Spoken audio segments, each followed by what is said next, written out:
All right. I have gotten the symbol from my wonderful friend Alex that we are now live. So I will wait, as always, as is tradition, even in London, I will wait for confirmation from chat that they can hear us, and then we will get this very exciting show started. So if you can hear me in chat, please say so. This is our first time with this setup, so hopefully all the technical things are working. Let's see if chat can hear me. There's always that wonderful delay. It's a tradition for every Twitch stream. You have to wait until... All right, I hear people got us. Oh, excellent. Everyone, welcome to DevStream number 10. This is a very, very special, exciting DevStream. We are live here in Spiritland Studios in London. I have new friends today. They're brand new. We have Thomas Farnon. Say hi, Thomas. Hey, Brad. Hey, everyone. And we have Justin Andre. He doesn't want to talk right away. How you doing, Justin? Yeah. Hey, guys. This is a really great moment for us to be able to be here live with these two wonderfully talented gentlemen. Thomas is our composer on the game, Expeditions Rome, and Justin is our audio director. And man, we have so much to share and go over today. We're going to be showing a whole bunch of new music. We're going to be telling stories. We're going to be having a good time. We're going to talk about how we add all this music into the game. I mean, this is a stream that I've been waiting for since I think we talked about this. I think the first time maybe almost a year and a half ago. Yeah, I think like before we even got going into the music, you were like, we're going to do a stream, we're going to talk about it, it's going to be amazing. And yeah, we've been looking forward to this for a while, I would say. And look at this great place we're in London. This is right out to the King's Cross, I believe. Yeah, Spiritland's a lovely, lovely place. And you guys have worked here before, right? You've done some stuff here? We'd come here like for drinks and stuff, but I mean like in terms of like the studio, we've been familiar with it for a while, but yeah. That's awesome. It's a great spot. We have an audience out there watching. Yeah. We have an audience as we're live. Absolutely. Chowing down and watching us. Well, before we get into all the details, why don't you guys just introduce yourselves to everyone? So why don't we start with Thomas? Thomas, you want to introduce yourself? Yeah, hi everyone. I'm a composer from London. Do films, do games,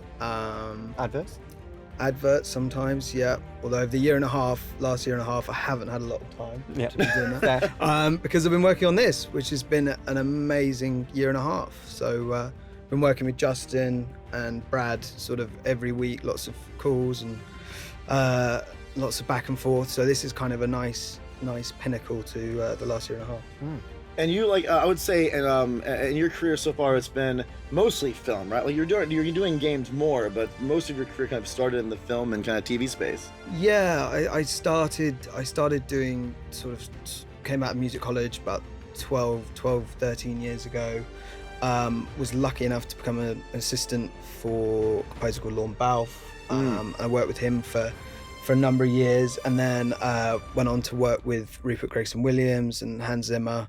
And then about 5-6 years ago, I sort of broke off and started on my own. So just mainly been doing films and album releases. And this actually is my first proper game on my own. So it's quite exciting. Yeah, and it was a fun experience to kind of go through that learning curve. I know we've talked a lot about going from like translating film to games and all the different intricacies in there. It's there's a lot more similarities than maybe you originally thought. There was a lot we talked about like the theming and everything. It was actually a lot of neat corollaries between the two. Yeah, 100. It was daunting at the start because obviously game is such a massive thing. Yeah.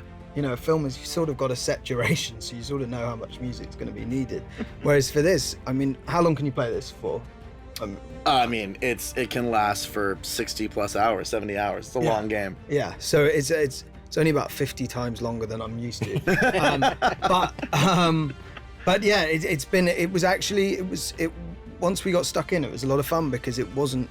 I mean, big thanks to Justin here for guiding me through it and making lots of use out of the music, but it was very similar to doing a film. Sure. And Justin, we gotta do your intros too, so tell us about you, Justin. Who are you? Why are you here? So I'm Justin. I was a music supervisor before I was working in games, so that's how Thomas and I sort of got to know each other.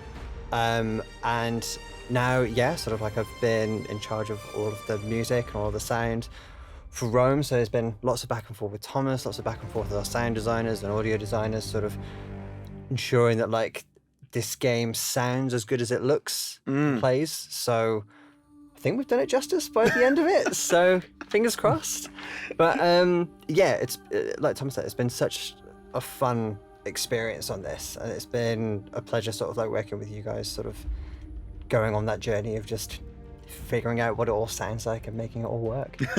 It's a long time. It is nearly 2 years. Yeah, we've probably spent more times on the phone with each other maybe than with like our families. Yes. Yeah. My partner does keep saying, "Who's Justin?" Yeah, she's getting jealous. So I mean, it's been like I think even from the very inception, it was probably a little over 2 years ago, and I find that like there's a lot of kind of setup stuff you do in the beginning to kind of get a project like this started. So maybe we can talk a little bit about like how that whole process started with all of us when we first met and we're talking about what we were going to do with this game. I know that one of our very early conversations was about how do we bring some of the I don't want to say traditional because film music has changed so much even over time, but how do you bring in those strong themes, those strong characters and personalities into the music that we were going to create for this? That was a big part of our very first initial discussion. Yeah.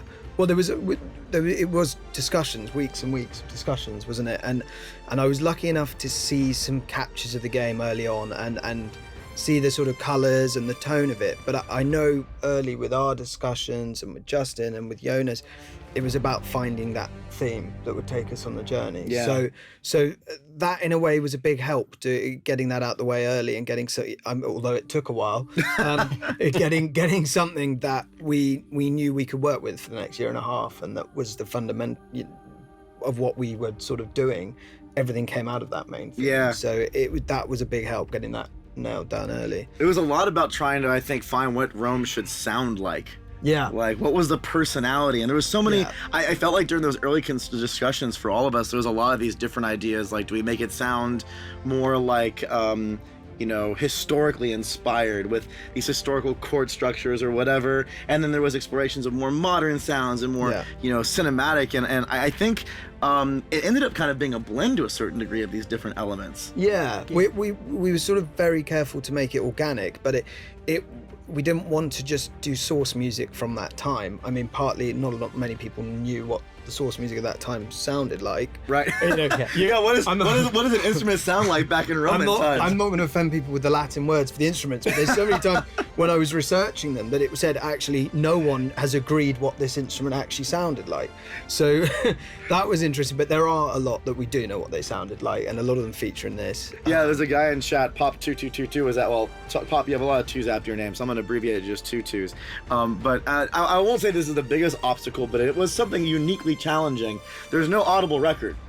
Yeah. You're not going to go back and know what Roman music sounded like. You can kind of guess, and maybe we can like reproduce some of it with certain kind of documentation. Yeah, and it's like the hard thing from film and stuff as well, because like with now, like there are so many like, so like there's been lots of films like about ancient Rome and about the time, like Gladiator and such, and it's quite hard when you look at sort of like some of the source material originally to think of like, oh yeah, so that's like exactly the route that we should sort of go down. Yeah. So I think it's like the Ben-Hur score is somehow turned into the Sound of Rome, but but I remember at one point we built a playlist together, and it was endless, wasn't it? Sort of like a lot of film scores, like a lot of like sort of game scores, a lot of sort of like historic stuff.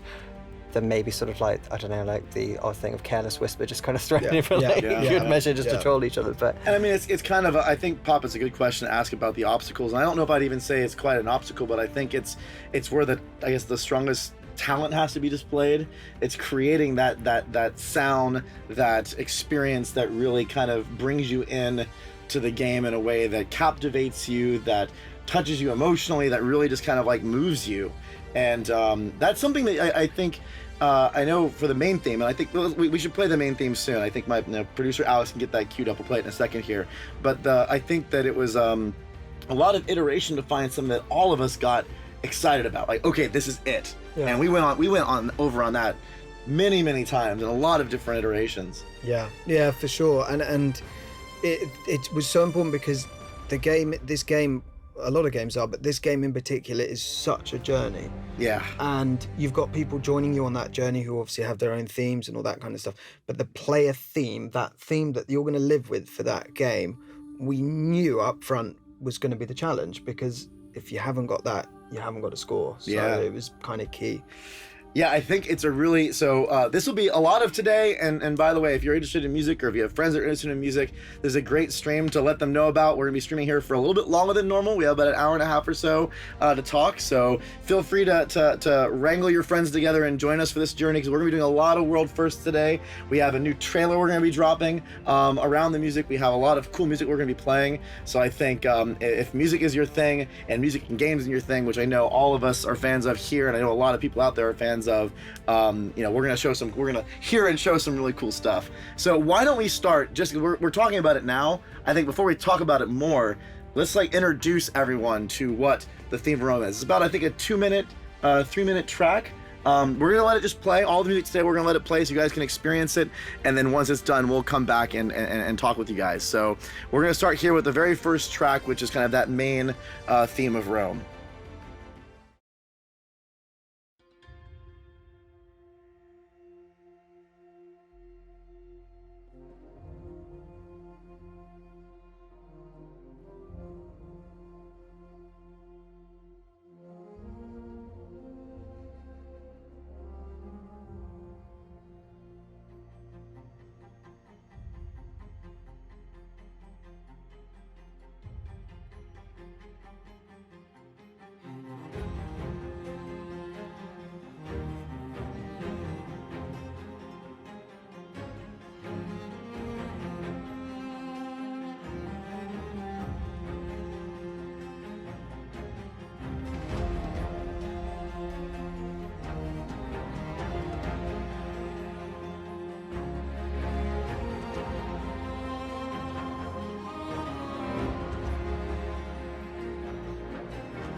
All right, I think our mics are back live and you can hear me. The first time I heard that, I think in its entirety, especially with all the live orchestra recording, I think I flipped out. I remember sitting in my office and hearing that the first time, and it was extraordinary. Yeah, I think the demos of it sort of was something, they had some magic to it, and the moment we went off to do the live recording, we're just kind of all oh, damn, it's really good. Yeah, it brought it to life, and it was so important. We had so many of those players on it that specialize in music from that era that added that flavor. You can't show that in a demo. No, and it was the thing that we were sort of talking about, the importance of having like players on it to like Yeah. get like to harness like their passion and like and the performance of it that kind of really like that gives it sort of like, I mean, especially sort of in things like the cello and everything like that, you really get like that bite in some of the other tracks and stuff as well. It really makes a difference. Yeah, it was I think you know, well, I think even just creating the main theme, I remember a number of the iterations we went through where it was like we needed that swell to be bigger, we wanted the shape to really grow on you. It is that sense of kind of going on that adventure, and as those iterations were coming in and we were getting that into kind of the sample version, it was already really exciting, and it was like already kind of one of my favorite tracks, and then you finally hear it with the live instrument performances, and you're just like, what in the world? Like, how in the world did it, like, I actually, someone was talking about like the usage of tubas or horns and everything. Like, you can talk. What was the like some of the instrumentation that you used here on the score? Yeah, on the main theme. The main theme was it was a huge orchestra. So there was there was two orchestras. So it was at the last count about 235 players, 240 players, which was probably the biggest I've worked. Yeah. It was scary big. And then there were 16 French horns and 16 French 16 horns. French horns, 8 either side. So that was quite something. And then there was 2 tubas, there was 8 trombones, and then so that was our orchestral group. And then we had all of our soloists. So on that, Andy Finden, our amazing woodwind player, played a lot of the score, but he's featured quite heavily on that, and we've got solo violin, solo cello on it, just to kind of get the intimate moments. But big forces. Have you ever worked with like 2 full orchestras like that? Like was that even in some of the big like movie films you've done, is that something that's not really common, is it? No, you always track them, so for big stuff. So you would, by tracking, you would record them once, say on the long notes, and then you would record them again on the short notes. Right. That's kind of normal-ish in sort of bigger films, but never two orchestras. I mean, that's just absurd. And a lot of fun. I mean, I think it sort of spanned into it when we were talking in the first sort of like discussions, talking about like the shape of the main theme and the way it goes, sort of like, because I suppose it's a lot of movements, really, isn't it? And I think that's probably like a way a lot of the score goes, because of the different ways and the different kind of hints that we wanted to give people. And stuff that's going to be coming up. Like the main theme is sort of something that, like, it's used in key areas, and then there's going to be bits of it that you'll become quietly familiar with. Absolutely. And you'll constantly just get like, oh, okay, cool. Like, it's a bit of it's here and a bit of it's there. So it was still with you. It was. No, I think that's one of the important parts, is that it kind of goes on that journey with you as the character goes, and you have different versions of it sneaking into some of the, I'm not gonna spoil or anything, but there's like intense moments in the story, and you'll have like this combat track going, or you'll have an emotion track going, and that like lyrical line will just come in and speak, and you just, I don't know, it gives me shivers. Like I get very excited about that, and I think it's a really cool way that helps like use the music to amplify the hero's journey. It's your character growing, you're meeting all these people, you're having these experiences, and the music's just right along with you, growing and changing and evolving.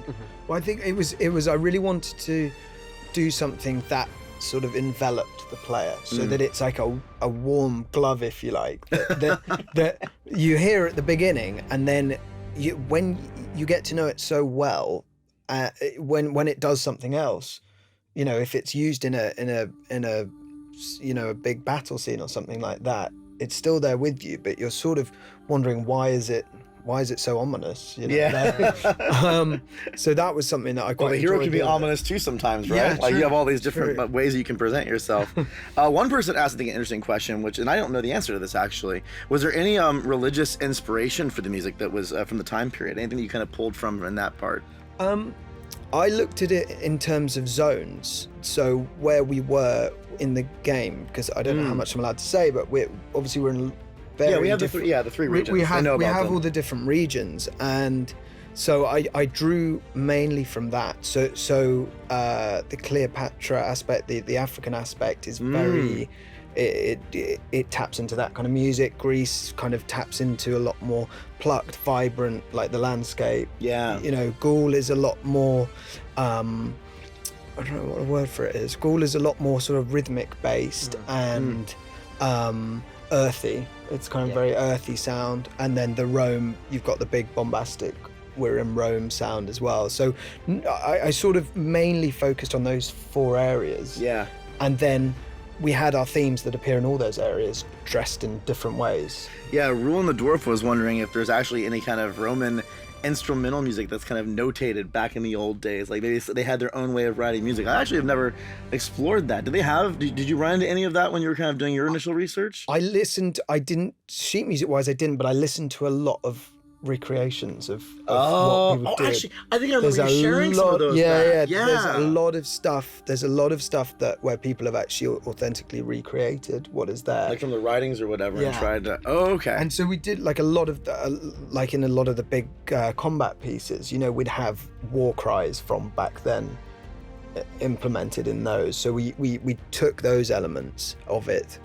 So there is some personality, there is some like heritage coming out here and there. Yeah, for sure. And I mean, some of the tracks are what we generally tried to do is, after our discussions, is try and create something that was so organic and authentic, but also new. Yeah, it wasn't. Yeah. But there are some pieces in the score that are authentic source music. So, you know, Festum, where it is people playing in a court or whatever, it's very.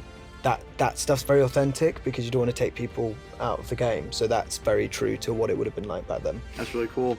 I actually think you mentioned in the one of the next pieces we're going to play a little bit later on. We're going to do a video first, but it was actually kind of that Cleopatra theme and even some of the like trying to find what that authentic sound was going to be.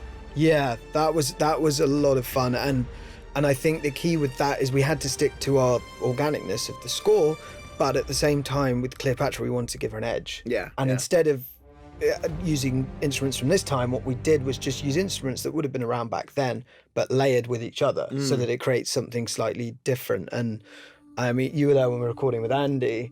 Yeah. And we couldn't, it was originally on a Duduk, which it's a beautiful sound, but it just wasn't sort of right. It was sounding, it was a bit thin.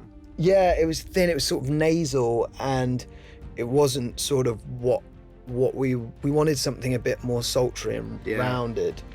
And well, actually, I wonder, Alex, while we're talking about this, maybe we should skip the order. We had another video we were going to show first, but if you can clear the Cleopatra theme in a couple minutes, we'll listen to that one instead, because we're talking about it now. Yeah. We might as well, I know it's Jonas's favorite track. It's one that he, like, really, Jonas, the creative director, really resonates with him. I agree. Well, the nice thing about it was that the instrument that plays her theme actually is 2 instruments combined that doesn't exist anywhere else. So and he created an instrument. He created an instrument. Good Lord. Literally on the spot. Yeah, he combined. So not only is Expeditions Rome music inspired by authentic historical places, has its own personality, you get to hear a new instrument. Like that's a whole different level of world first. We should have got him to name it. I know. Oh yeah, you should have asked Andy to name it. We know our Latin's not good. So. Yeah. Yeah, for anyone, the framing of that joke, we have names for all the tracks, and you're going to hear us try pronounce one of them later on. We cannot even get the Latin stuff right. I hope there's no scholars online tonight. Yeah, Jonas is probably listening. He's cringing in the background because they actually did have they had a scholar help them get all the names right for all the voice acting. So here we are, we're messing up the names of our own music tracks. Let's hope he's busy tonight. Yeah.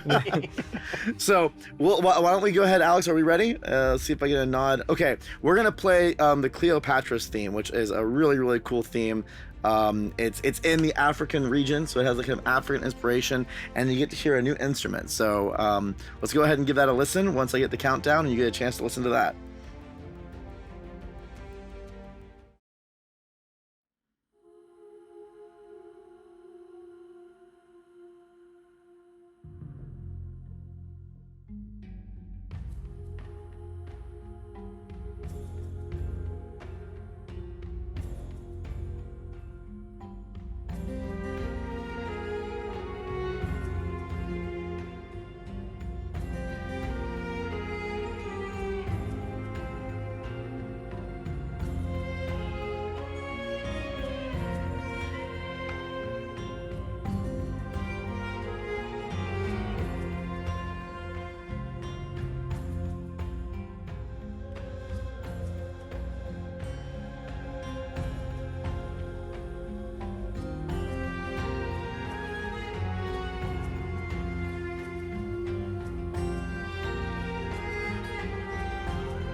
All right, I think we are back. There's so much character in this thing. It's funny, like, after listening to it, I mean, obviously we've all listened to it so many times Right. but I feel like, especially with Cleopatra scene, each time I listen to that again, there's little bits that I'm just honing in on, just being like, Oh, like what? yeah. So it was just a lot of the percussion just really sort of took me that time, and Yeah. sort of like, it's the movements of it all that sort of, like I said, sort of like I think there's a sort of hidden complexity in Cleopatra's scene, which I think quite complements her character in the game. So, I think she's historically speaking, she's such a complex character, Yeah. and we've talked about this and with the community, a lot of these different streams and through the dev diaries, like trying to bring to life these characters. There's so much history and so much, that you can read about them, and you can imagine in your mind's eye these stories of Cleopatra pulling off these crazy things, and like the fight with her brother and all the stuff going on back and forth, and how she got involved. Like, there's so much politics, and she was very manipulative, but she had that kind of like sensual side that came up in all the history books. And so, I feel like everyone has that kind of perception of her in pop culture even. And then you hear this, and I mean, in my opinion, it embodies those things, but it also grounds it in the culture of what you would perceive like that sound to be. And I love that kind of communication between those two ideas. Well, it's quite a daunting one to write a theme for Cleopatra, Right? yeah. That's no small task, is it? So my thinking was just to do something that showed the human side rather than the legend. And Jonas and you helped so much with how the aspects of her character that we're portraying, but I just sort of had in my head that there was a sort of like sultry arrogance side, and I wanted just something that didn't really sound like the rest of the score, and was kind of almost like a snake going through the grass, but kind of a very good looking snake. But I think it also kind of comes to, I think we spoke about this like sort of the other day, and probably throughout the project, about like the characters in this game aren't one-dimensional in any way, shape or form. And I think especially like going with the thematic elements of that was probably, I know the bit that we would sort of like speak about when we sort of be like, right, what exactly is this sort of going to sound like, and thinking, well, how do we capture like all these possible aspects? It's not even two sides to a coin. It's like, no, I think Justin's spot on that too, because it's something that when we've actually discussed some of the other dev diaries about like the story and character we've gone through up till now, and we've exposed, and even some of the stuff we've done with our trailers, you get these I don't know, people have watched me get excited. Like there's just so much depth to the story, depth to the characters, and even characters throughout the game. It takes place over a number of years. It's not like 100 or a whole lifetime. It's like 40 or 50 years, but you do get like some sense of time progressing as you're going through these moments, and the characters are developing, and they're having emotion going on and different things, and there's moments that happen to certain characters that get embodied in the music. No spoilers. We actually had to cut a track that we wanted to originally show here, because we were listening to it and going, that way sells something about this particular character we don't want to show off yet. So I mean, you get that depth from, I don't know, you get that depth from all aspects of Rome, from the characters, from the music, from the story, from the gameplay. It just all resonates, that same sense of just adventure and growth and experience, and it makes the payoff better. I think so. Because you can't. If you play someone just as bad or play someone just as good, where is the fun in that? But it just makes the payoff better. And I think it's the same with music. It's like if you're writing a happy piece of music, if there's a tinge of sadness in there at some point, it makes the highs higher. Absolutely. I mean, life's complicated. People are 3D. It's not a 2D situation. So I think that was something we talked a lot about, wasn't it? Just giving these characters the sort of depth they deserved. And that comes into, I remember questions in the early on dev streams when we were talking to people about, were you going to record live music?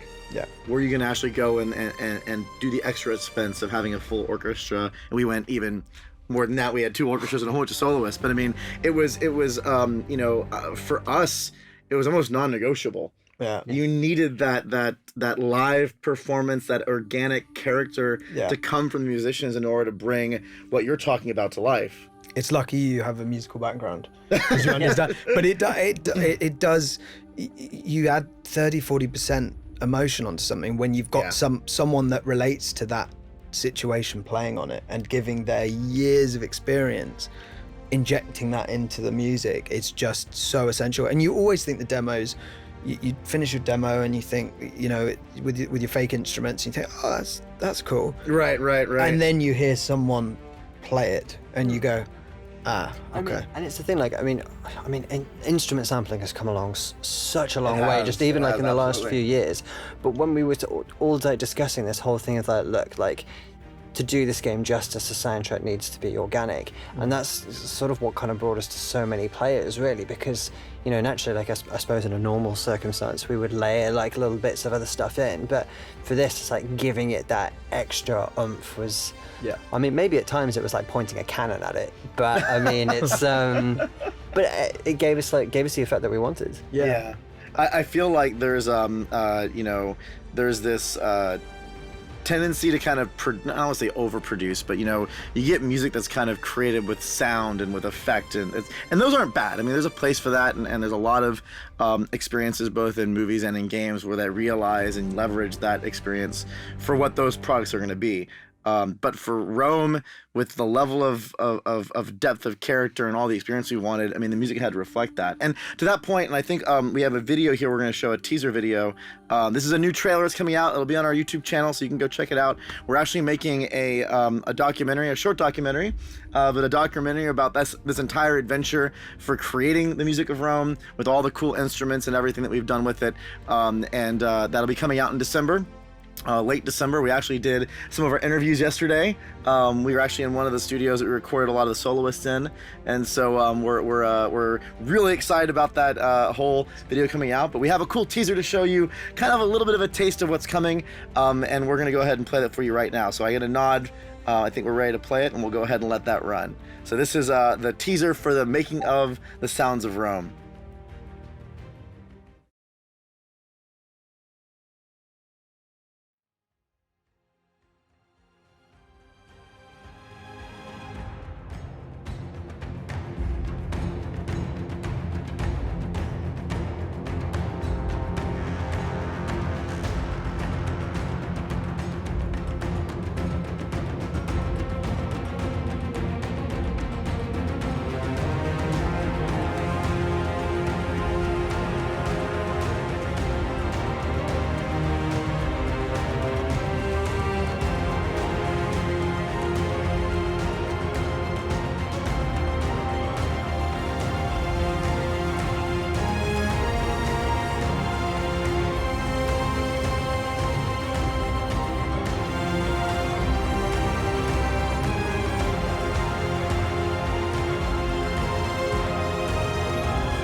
All right, I think we are back. There's a little bit of a delay, so what you're seeing on the screen has already passed. So in this video, actually, one of the tracks in there does have that main theme coming back in. Yeah. So you get to hear that kind of battle version of it. I think someone was actually asking about some of like the great battle music and the size of it. I mean, that track drives. Yeah. I can't talk too much about it. It's long. Yeah. The sieges. Yeah, and it's powerful. Yeah. How was it? I mean, we did both these recording sessions and we had a lot of different elements to that. I mean, how was it working with the conductors and the orchestras? You have like some fun moments or stories you can tell about that whole experience? The whole thing was, it was just the culmination of a year and a half of writing it. So it was quite emotional hearing it. And I think you're sort of sat there and it's just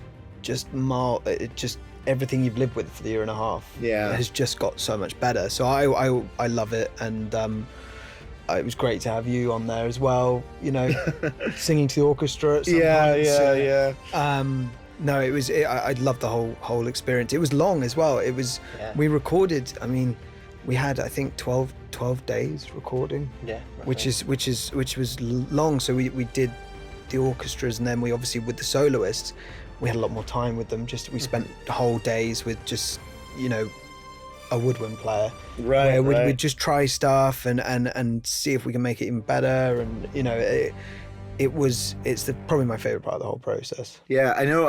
Andy was only one of the soloists. We had a number of other soloists that were on there. Yeah, we had an amazing vocalist, Empara Me, who it was for a lot of the more sort of haunting stuff. That was really cool. And then we had solo trumpet, solo cello, solo violin. They were sort of to give a bit of the edge in the big battle scenes when you've got 230 odd players playing on something. It's quite nice to have somebody sat on top giving it the real bite and edge, because by the time you've got 180 violins playing one note, you need the ear to focus on something. So that was for a lot of the big battle scenes. And then we had a solo percussionist who... Oh man, the percussionist was killer. Really cool. Yeah. And you're a percussionist. Yeah. So we had a percussionist do a lot of the kind of African stuff to give it that flavor.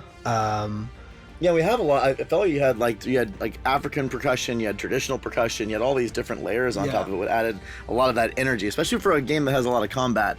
Like, you need that to really drive the combat home.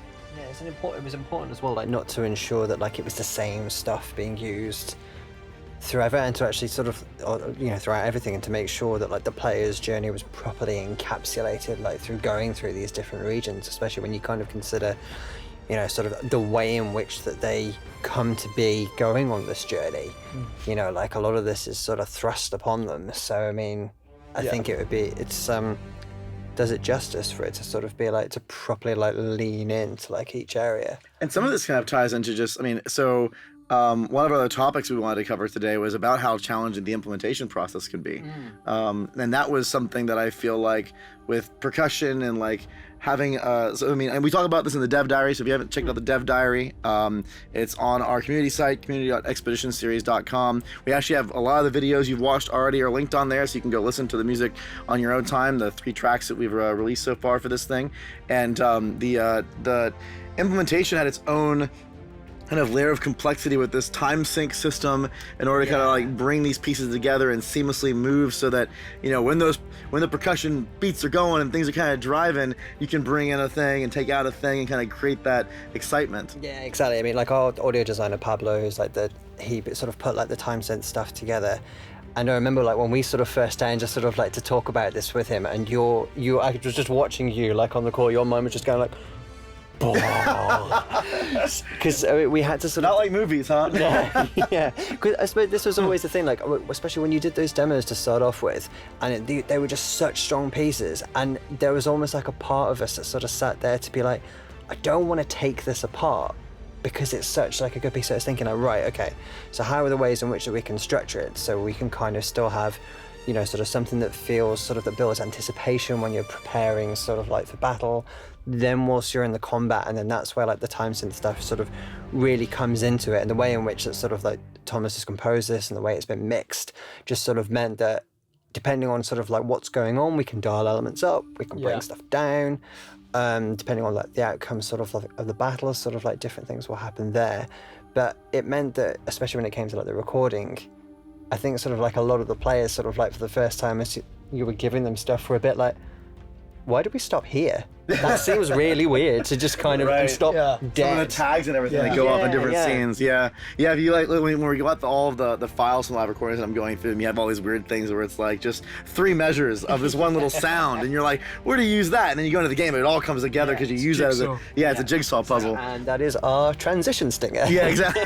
But that's the thing that I sort of took from that early on, is that I sort of learned on this was, people are going to be listening to this stuff for a long time. Yeah. And so I made a decision early on to never repeat a rhythm twice. Yeah. So that even if it's in the same piece, it's constantly evolving. So I know. And that obviously and if I hadn't have done that, Justin would have been finished a year ago. What was it? There was like I think it's one of the Africa tracks, which I know you bamboozled Brad with. Oh man. And then when it came to like counting like the BPM, like Pablo was like sort of sat down with it going, what? Yeah.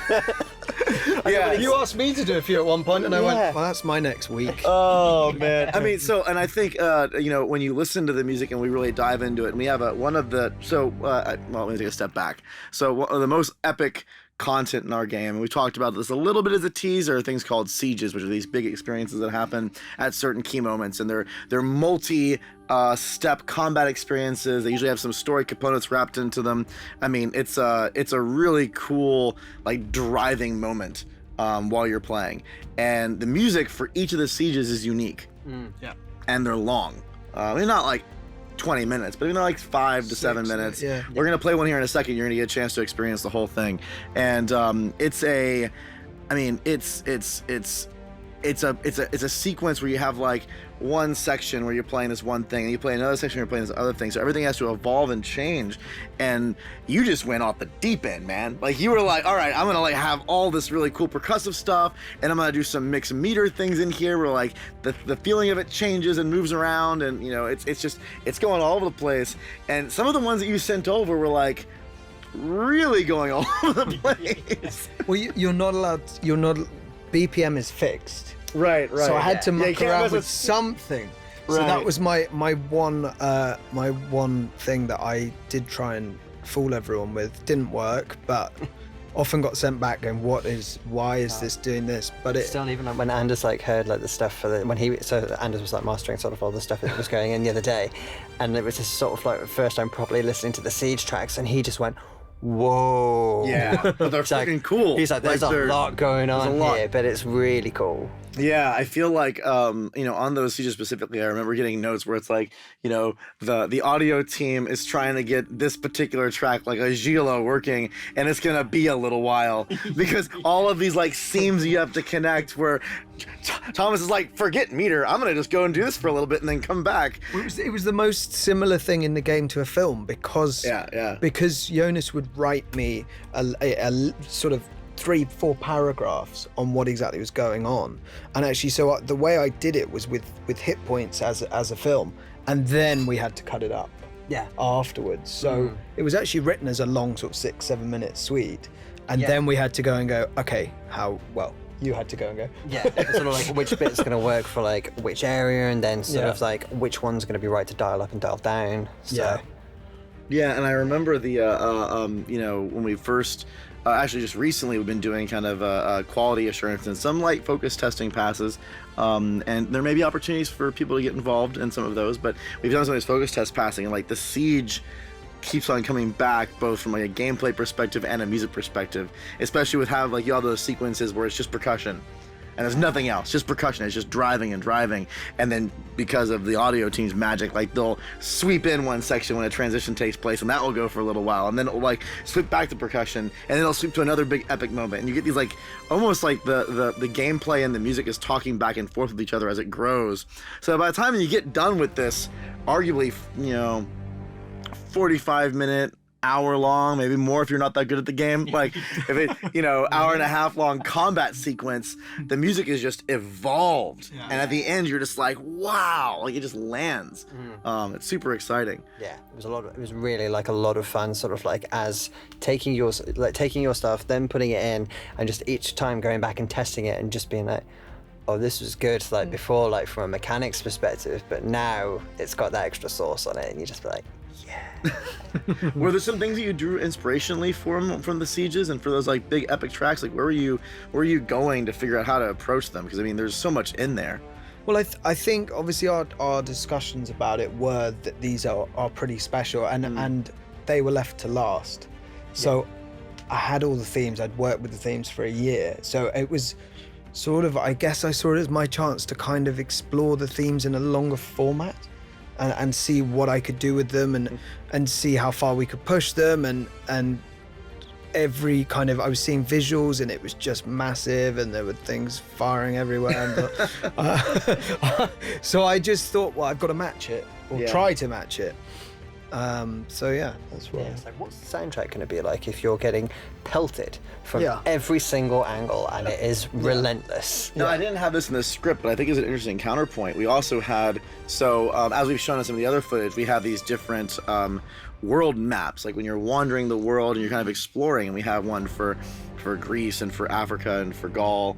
Those are a completely different sound. Yeah. And you do spend a lot of time on those world maps. They're very kind of nuanced and whatnot. And I mean, my favorite is the African one. I really like the African one. It has a lot of character and personality to it. So you had to kind of like be in both those mindsets because you're writing such a large soundscape.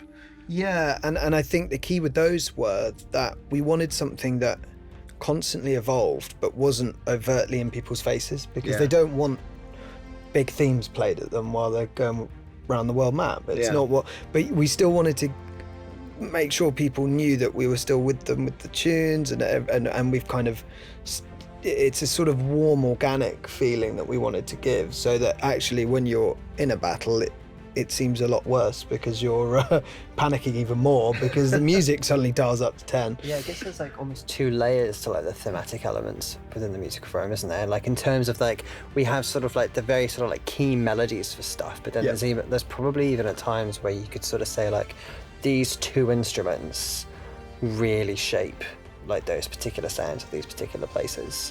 Yeah, I actually, I remember when we were going back and forth in the Africa theme, because I kept on throwing the gauntlet down, especially in the early days. I mean, eventually I think Thomas was like, okay, I got it, I know what I have to do. But in the beginning, I remember it was like, all right, it's good atmospheric, but then they also need some kind of theme.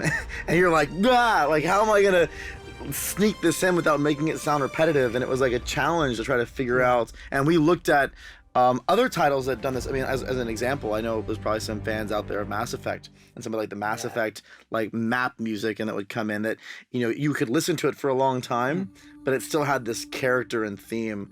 For any like PlayStation fans out there, and this may sound like a weird thing, but like the PlayStation background sounds that come in, and they have like their own character and personality, but it still has to repeat for long periods of time. And I think we looked to capture that, and I mean, it came together pretty well, I think.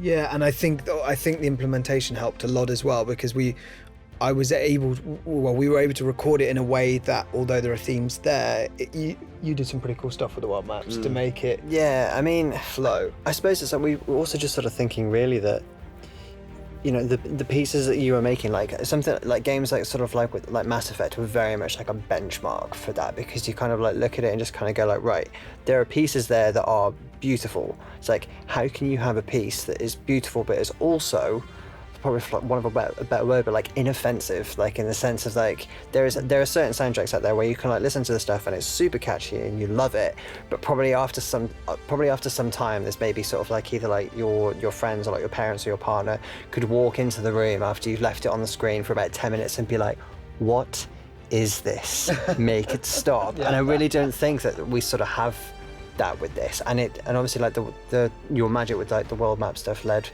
really nicely into the sort of the big percussive elements that we've got going on in the Legion battles as well. Well, the nice thing about, because the world map was, I think, the first thing I wrote, one of the world maps. Orbis. Orbis, you just smashed straight away. And I think that was kind of nice getting in the sound world without sort of having to spend 3-4 weeks writing a big melody. It sort of got us in easily to finding our sound. And I remember, I mean, I don't know how much it's changed since then, but I remember seeing the world map. I think the first thing I saw, and I just remember the color of it, and I remember it being so vivid, and I thought, well, that's queuing me up with the music, because you can match that. Yeah, how different is that? Because I imagine like in film, there's a whole different process for when you get visuals and what you can look at and how you can draw inspiration from that versus, you know, how that process worked for Expeditions Rome. I think in a way it's similar, unless it's an animation where you're not seeing what it's going to actually look like, you're seeing drawings. I think it's similar. I think I don't think anyone, I might be wrong, but I don't think anyone's written a great score just after reading the script. Right. You know, it's very immediate once you see the film or see the game, and I think actually that's quite similar. You're looking for the tone, the colors, and that's what you're drawing them on. But I think it's quite an instinctive thing. Once you've seen it, you got a much better idea. After reading the script, you're still sort of, and of course talking to the director, you're still sort of clueless.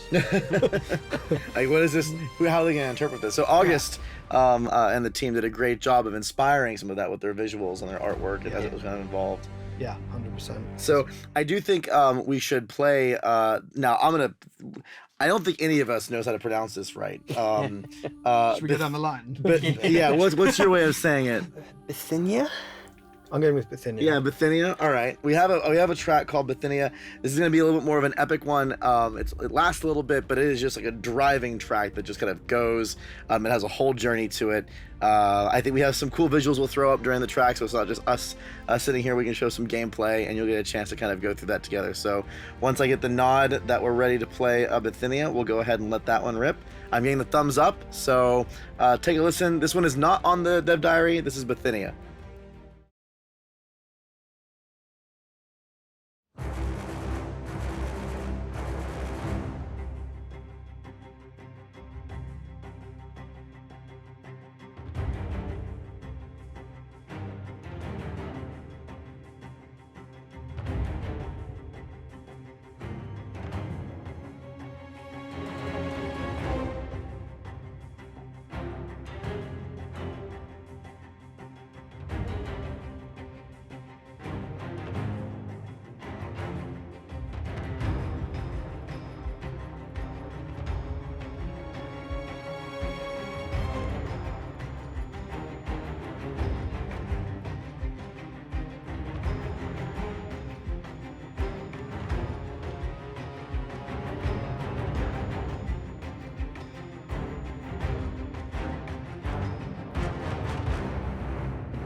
All right, I think we're back. We were just talking, I know you can't hear us when the music is playing, but about like how that theme comes in as being rearranged. But you told me something that I didn't, I'm going to admit musical ineptitude here on this one. I never realized, but that lower theme that comes in and kind of the dark brooding space, that's, you mess with the main theme for that one. Yeah. That's so cool. That's like Beethoven-esque right there. Yeah, it was, I think just because I had a bit longer to write this one, I was sort of just trying to please myself. No one's ever going to notice right, about it being inverted. It. No one's ever going to care. But it's a geeky thing that I kind of enjoyed doing. The moment you just sort of click send, and you're like, yeah. You know what though? I don't think so. It's I find it something that is probably gonna. I think there's a reason why people react to music the way they do. I don't think it's something that you always consciously understand why. Yeah. Like you don't know the mathematical reason why this thing makes you go whoa. Yeah. But there's some like internal instinct that does recognize a little bit of those notes and a little bit of that moment, and that's probably why you're just like, whoa, this is so cool. Yeah. But that's why. It's because you've heard it before, just differently. But I think that's why we attach so much value to the themes, especially for this, is that people don't have to be actively going, that's his theme, that's dope. But subconsciously, hopefully, that people do subconsciously as their experience, but it's not something you have to actively listen for, or, I mean, even some of my favorite scores, whether it be from games or from movies, I mean, that's, I think, usually in the ones that go, like a Star Wars that goes and does really well. I mean, Williams did that all over the place. He was famous for it. Like, he could take one very small piece of music and do just infinite stuff with it. Yeah. And I think that's what makes those soundtracks just jump. Yeah. And why you remember them. I mean, I'm guilty. I've been to like the video game soundtrack concerts, and you go to those, and like there's people that get really into that stuff. And I mean, I think most of the ones that everyone kind of latches onto, whether it be from like Final Fantasy to Zelda and whatever it may be, or anything in between, I think it's because a lot of those composers take that approach. Yeah. They bring those moments up, and then they mess with them, and they tease you with them in different ways, and then you just almost like a friend. Like the music becomes your friend as you go through the journey. Yeah. Yeah, it's a great way to put it. I mean, like, it's like obviously like Brad, like you and I like bonded over like our love of Nobuo Uematsu and sort of, and like the way in which that sort of like that he sort of masterfully like manipulates like all of the instruments and different timing signatures and all that. I'm sorry you couldn't have your different timing signatures, but There's still some in there. There's a few. But you would have ruined us. They've done that. No, you gave me different time signature, a few. If BPM was obviously a red line. Yeah. But we'll work on that. Yeah. Yeah. Well, I think you're in good company when we're sitting there and saying names like John Williams and Nobuo Uematsu, and then throwing Thomas Farnon's name in there. So we're not going to try to embarrass you or anything, but that's good company to be in as far as like names to be talked about in the same breath of. I think they're the guys you grow up listening to. So it's who you take your inspiration from. I mean, though, and that's I guess why I love melody. It's because all the scores that I relate to and remember are melodic scores, and I think that's just what they were, the scores that I just would be talking. The fact you guys are still talking about those scores now is because they're so memorable, and I think that's just largely through melody. I mean, it's so crazy to me to think about some of these concerts still sell out.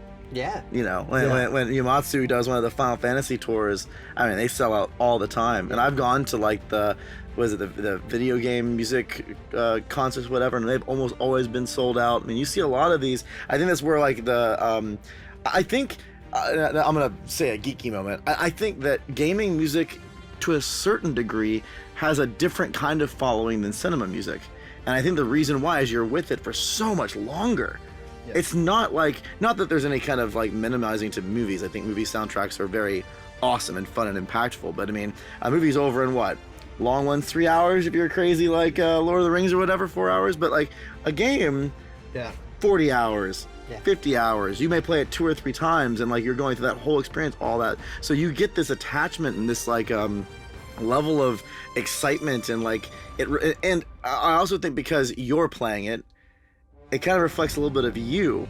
So when you walk away, you don't feel like it's just like the game's music. It's kind of part of what you do. Especially in something like Rome, when like your actions, like the effects of them ripple throughout, like, you know, as we said, like decades in this game. Yeah.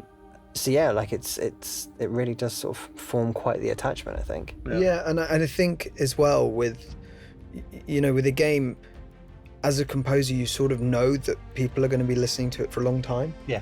And there's something quite nice in that, weirdly, because you're sort of like, you're good for your ego, and also you're sort of like, well, I've got to put a lot in there. Yeah. Because it's going to be held up, you know, it's going to be held up. People are listening to this for a long time. You don't want them getting bored. So you've got to put a lot in there. And I think one of the amazing things that you and your team have done is that there are often times when, because of the way you've done it with all the different levels of intenseness and all that kind of stuff, there will be, depending on people's decisions, there'll be pieces of music in this game that people will never hear again and will only exist that once, which I think is something really exciting, because, you know, with the film, it's played its one way and that's it. And I think the system you guys have got going is amazing. I think it's also like the way in which like we've sort of like worked together like over the years as well. I think sort of like our sort of, I suppose, come to have quite an understanding of how you like to work and the way in which you sort of like do so from like your like thematic levels. And so if I'm messaging you something that just sounds like complete gobbledygook, probably to like someone else reading it, and you could just like look at it and be like, oh yeah, cool, fine. Just like my voice notes. Yeah, our own voice notes. Well, that kind of is a lead in to the next thing. So I think we're talking about kind of making the music your own and kind of how that goes. And one of the things that we get, you know, you have the opportunity to announce today is that we're actually doing a really kind of special event. It's going to be going for the next 3 or 4 weeks, so this is just the kickoff, and you'll see a lot more about this as time goes on. I know some of it's probably already leaked on Steam because some things got posted a little bit earlier, but we're doing this music contest, and it's an opportunity for people to.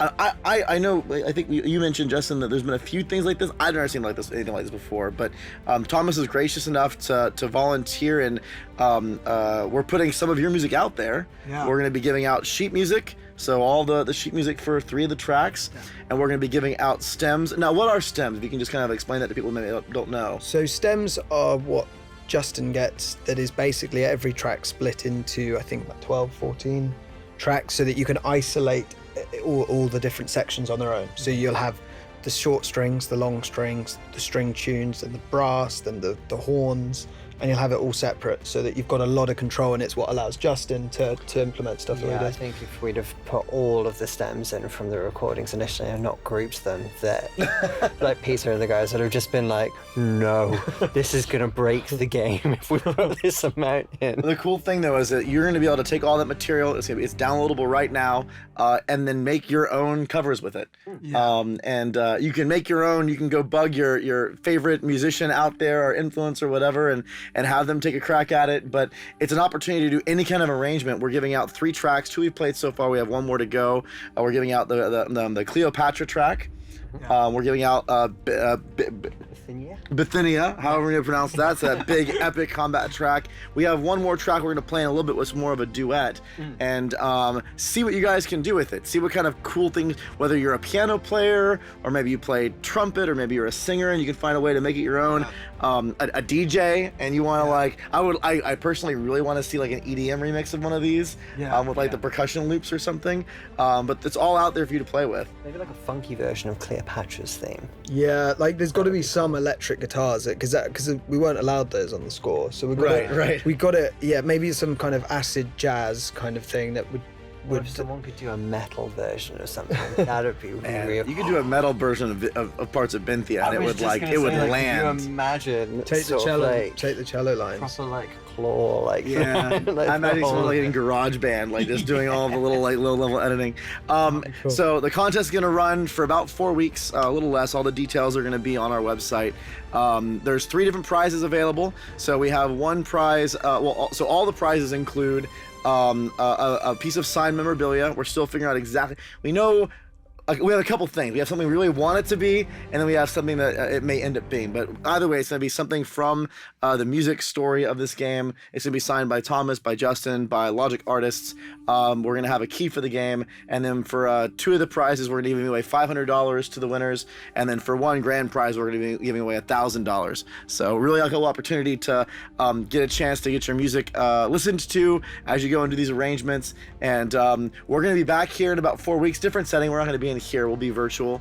But we're going to take all of the submissions, grab the ones that are kind of the finalists, and then we're actually going to listen to them live on a stream where we're going to comment on them, maybe even have some people, guests come in, and we can interact with them. So if you ever want to interact with a film and game composer, you'll have a chance to talk to Thomas directly one-on-one. And we're going to pick one from the community, one from like the professional influencer space, and then the grand prize is going to be done by popular vote. So we'll put up a voting poll and you'll get to choose the ones you have. So I know we've kind of talked, I've answered this already, but is there like a particular genre like that you really want to see? Like one that you're like, not to say like how you would win. I'm not trying to say this is how you'd like stack the deck in your favor, but what's one that you're really like, man, that'd be cool to hear? I think something as far away from the score as possible. I think it's something... American country music. Yeah. Banjo, right? Like, wait, we don't go to the deep south. Yeah. If anyone Announcement. is like a banjo player. Yeah, just something. I think something totally different would be after a year and a half would be quite cool to hear. I think just something totally abstract. Absolutely. Yeah. What about you, Justin? Aside from the metal Bithynia. Apart from like the metal, I think again, like Thomas was saying, like something that's really kind of wildly different from one of them. So I mean, perhaps not necessarily like a particular genre, but for one of the pieces, like maybe I say if someone took like Cleopatra's theme and sort of turned it into something that was kind of, I don't know, really quick and jazzy or something like that, you know, sort of something that kind of, you know, you can listen to it and like, oh yeah, that's definitely it, but damn, that's new. Yeah, there are different people there's a lot of people who do covers out there, which is kind of the inspiration for this. So many people love doing these things, and so we figure why not enable them and offer, you know, an opportunity for them to get something from it. But like some of the covers I listen to, I can't remember the exact channel name, but it's a group called Smoyoho, does a lot of the auto-tune stuff. Yeah. And one of those guys likes to do sad versions of happy songs, or happy versions of sad songs. And he'll take like a music track that's all major, all poppy, all like about bright, sunny, whatever, and he'll throw it into minor and just make it sound like it's super depressing, but with the exact same lyrics, and you're like, what in the world's going on? So I'm not sure if, you know, Smoyoho will ever get this, but that's super cool stuff. Yeah, break all the rules and do what we weren't allowed to in the game and do the exact opposite, and then we can live through that piece. Yeah, maybe I'll grab a clip of this and at Smoyoho and see if they'll do it. I've been listening to those guys for a long time, so that'd be really funny. I mean, someone's got to do it with a kazoo ensemble or something as well. That would be really That'd be badass. What's that? Isn't there like a whole like? I think there's a YouTube channel of someone that does like there is. Yeah. And like has like the kazoos and the hand drums or whatever, and he'll do like remix. Does he film himself? Yeah, he does like the whole there's like the I think he does like some game stuff. I remember like I think he did like a Mario one or a Zelda one or something. That's cool. Yeah, there's a lot of cool stuff out there. So go wild. Whatever you guys can think of, we'll be taking those submissions. Again, all the details are on the website links, and they're also posted everywhere. It's on Steam. It's on. It's gonna be on our community site on Discord. Oop! I drank soda, and now it's getting to me. And there's a lot of cool opportunities there for you guys to get plugged in and find the details. And I mean, you'll be able to post them on. You can post them on YouTube or SoundCloud or whatever platform that you like, as long as we can play it in a browser. You know, we don't want to download anything because that can be a little sketchy. But as long as we can play it in a browser, they're completely valid. And then post it to us on Twitter. Or you can post it to us on Facebook, or you can put it in Discord. And we have a hashtag Sounds of Rome, I think is a hashtag. And you can just tag it with that, and then we will correlate all of them, and it should be a lot of fun. Yeah, really excited about that. Bribes are not accepted. No, bribes are not accepted. No. And obviously, like all of the things that we've just spoken about, like you say, they're not going to be the surefire ways. We know what you look like. Now we do have one last track that we hadn't played yet. It's kind of our closing track before we call the stream, and it is one that we debated about when we were trying to pick the last track for the contest, because we had another track that was another combat track, a lot more high energy, and that one was like a big favorite of a lot, and you'll obviously get it in the soundtrack when that comes out and everything. But we decided to go with one a little bit different, a little more medium. And what I love about this track is called, let me get the name right. It's Gallia. Tabula? Is it Gallia? Yeah, Gallia Tabla. And it's more of a duet almost. It's like two things talking back to each other, right? Yeah. It was a piece we wrote for Gaul, and I think so. This is Gaul, actually. This is Gaul. Ah, okay. And the nice thing, I guess, about it is we've got Cleopatra. We've got the sort of one with the big theme. We've got Bithynia with all the energy, and then this one is a lot more sort of lyrical, and you might be able to do some really weird combination duet with it. You might be able to really go crazy with it. So I think that's why we chose it. Yeah, I feel like the opportunities for this one, we wanted to offer ranges for people that are singers. Yeah. I mean, if someone wants to try to sing Bithynia, I'd love to hear it, but that could be tough to like do like a vocal version of Bithynia. Yeah, full acapella of parts of Bithynia could be tricky. But doing the kind of duet style, kind of like lyrical singing thing, it gives another opportunity for that. Yeah, definitely. Yeah. So why don't we go ahead and get that track queued up? I see the thumbs up already, and this is the last. So this is the third of the competition tracks for those that want to get involved. This is Gallia Tabla.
All right, I think we're back. I was just telling them I still get shivers when I hear that. And I'm like, this is not a line. Like, there's these moments in that piece that just swell and float. And Thomas, you were saying about all the effort that we put into getting that shape in from the performance. We actually recorded this one quite a few times. Yeah. Just to get that shape in there. And I'm sure on this one you spoke to the orchestra, didn't you, on this one? I think this is actually the one I'm even singing on. Which was great, because they're sat there and they've seen the piece for 5 minutes. Right. And it's like trying to get our enthusiasm across just really helps shape things. And then it comes in, like you hear those notes that just kind of tease in and out, and there's this, I love the counterpoint between this kind of almost dripping sound, this like sparkling out there to kind of provide, I wouldn't say levity, but it provides this timbre of it's not romantic, but it's also not completely somber. There's something going on that's a little more creative, and then the notes just start swelling and singing back and forth, and there's this conversation going on between two characters to a certain degree. And then they just meet, and one of them just kind of almost like saying goodbye with that last note, and then all of it comes back down, and you hear it in the game, and you see the visuals, and you're reading the story, and you're just like, wow, like everything just pulls. Ugh, I love it. And now I'm hoping maybe someone will turn that into like a funk tune. And everything I'm just talking about is going to be out the window, you know? It's going to be like... And then all of a sudden you'll come back to playing it in the game and be like, it's just not the same. Yeah, now it's garage rock. That kind of funky edge that we loved about it. Oh, man. So that's the third of the songs, or the tracks that's in the contest. I see Salmon's Fabula asking about the release date. The release date information will come soon. I can't say when, but we're getting really, really close to talking to you more about that. So if you're eager and chomping at the bit, hopefully all the stuff we're showing you is starting to expose that it's a coming. We're getting there. Do you guys have any kind of like final stories or something else you want to share before we wrap this up? Like things that you want, maybe something like a unique moment from both of you on the project that maybe we haven't talked about that would be fun tidbits for people? It's been it's just been an absolute pleasure to work on it. I think it's been such a huge part of my life for the last 2 years. I've sort of lived and breathed it, and I just can't wait for people to hear it. This is the exciting bit now for people to hear it. The recordings were amazing, and I'm just so pleased people can hear it now. I mean, when your studio was around the corner from me, like for the early stages of this, I mean, we were just like probably spent most of my time there, sort of like doing my other work whilst. That's how long we've been on it. I've moved studios. I know. Yeah. What was it? Move studios, move house, move everything like that. But I mean, there's just been like so many times where even if I've been doing some other bits of work, whilst you've just kind of been trying bits out, and the moments where I'll just kind of stop, be like, oh, damn, that's cool. Yeah, I feel like, and I've actually not the only person this has happened to, but there's been a couple times where I'd be like reviewing a track, especially near the end when you have all the masters coming in, and it's in that long list, and you're just like, you go to review one, and you're working on it and putting notes in or whatever, and then, you go to do on something else, and it just keeps on going through all the track list, and the next thing you know, like 30 minutes has gone by, and I'm like just still listening to the track list kind of going through. It has that kind of resonance to it where you just get like that.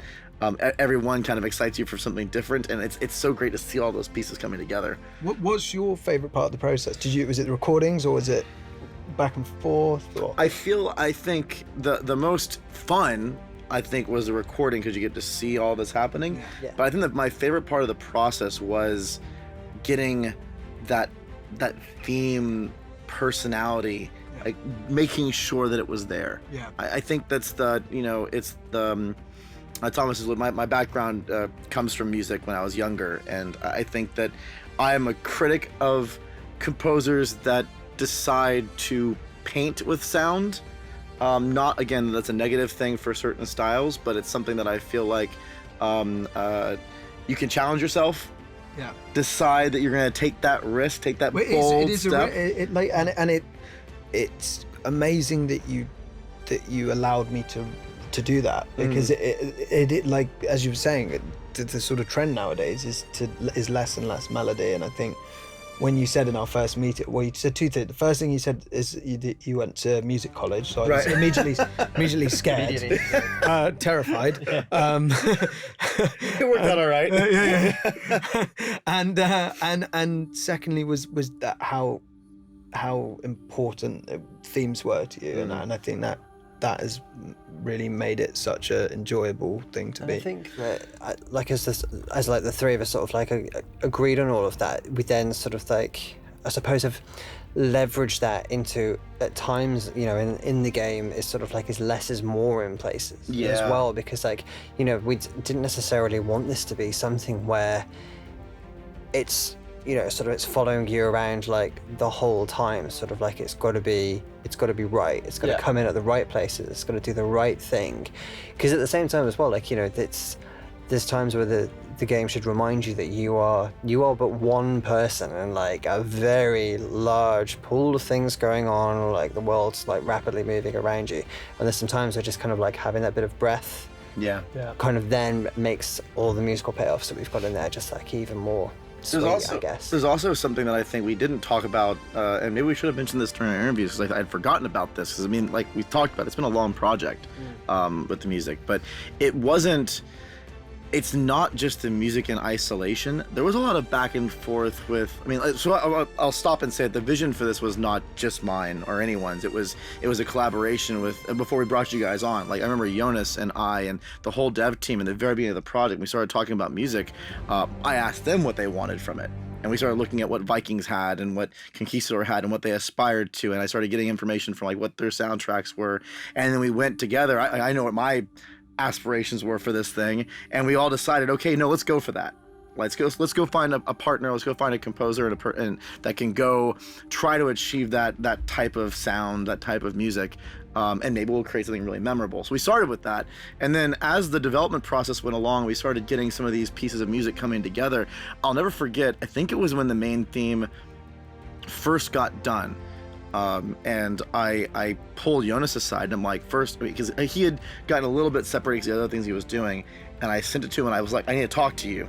And I pulled him into a call and I'm like, listen to this. And we played it and I'm like, we need to find out how to leverage this music.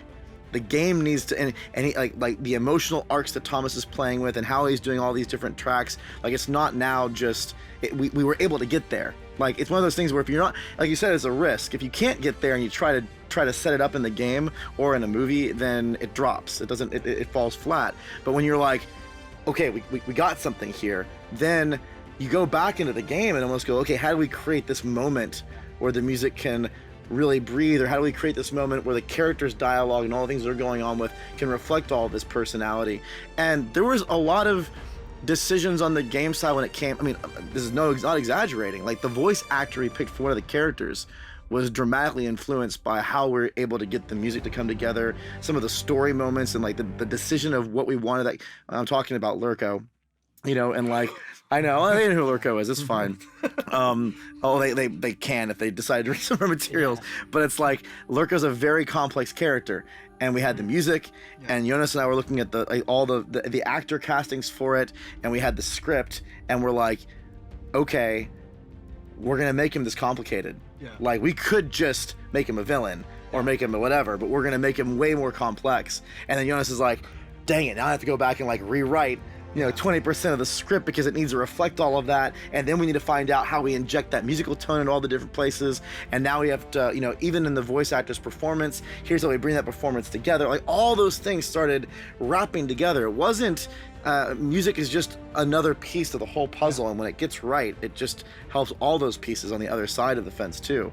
Well, I think that the detail that Jonas and the guys put into it, I mean, I remember reading tens and tens of pages of story and character, and I mean some of the early character documents that I saw, it was like a short novel for each character, and I think when you've got that level of depth and detail in there that those guys put in, it makes writing the music a lot easier because your inspiration is so clear and so laid out. But then those conversations that you guys had, like obviously made our jobs like a lot easier when it came to sort of like when you sort of gave us that direction. We sort of sat down together and just be like, right, okay, main theme.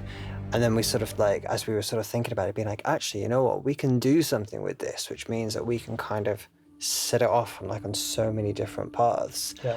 And I think that was a bit of like a wonderful harmony there of sort of being of like the direction from Brad and like the Logic Artist guys, and then us just like our interpretation of it going back. Yeah. But the fundamentals were so sound that we jumped off. Which I'm really curious to see. I feel like all that. I call it a little bit of love, like all that extra love from every aspect of the team, from the music team to the writing, even we've talked about combat on these streams a lot, like all the different elements I think reflect that. When it comes out and everyone gets a chance to play it, I think that's going to come through. Yeah. I know when I play it, and I've spent times kind of separating myself a little bit so I can try to be a little bit objective. I feel that, and I mean, it's just a package deal. And hopefully you guys get very, very excited about it. So, Justin, Thomas, thank you so much for joining the stream and giving us your evening tonight to hang out with us. Yeah, and thanks to everyone that listened, and Yeah. pleasure to be here. Thanks Yeah. for everyone for coming and asking us questions and hanging out. Yeah. December the 15th. Yeah, December 15th. So we're going to be back. We'll have other streams. We're streaming again in 2 weeks, so you'll get those as well. But on the 15th, we'll be back with Thomas, and we'll hopefully have all these covers to listen to. Again, the details are going to be on the website, so if you want to get into the music competition, earn a little bit of swag, earn a little bit of money maybe, we'll be back here to listen to all that on the 15th. And until then, you can go see some of the tracks that we played today on the Dev Diary. It's on our community site. You can download the stems if you want to listen to those for fun and play with them yourself. There's a lot of content out there to explore. And then, of course, that new teaser trailer that launches is going to be up on YouTube. And you can watch that again, too, and enjoy that experience. So, everyone, thank you so much for joining and tuning in. Or I know some people were watching it after the stream because they weren't going to be able to make it today. I hope you enjoyed it, and we'll see you next time. Thank you so much, everybody.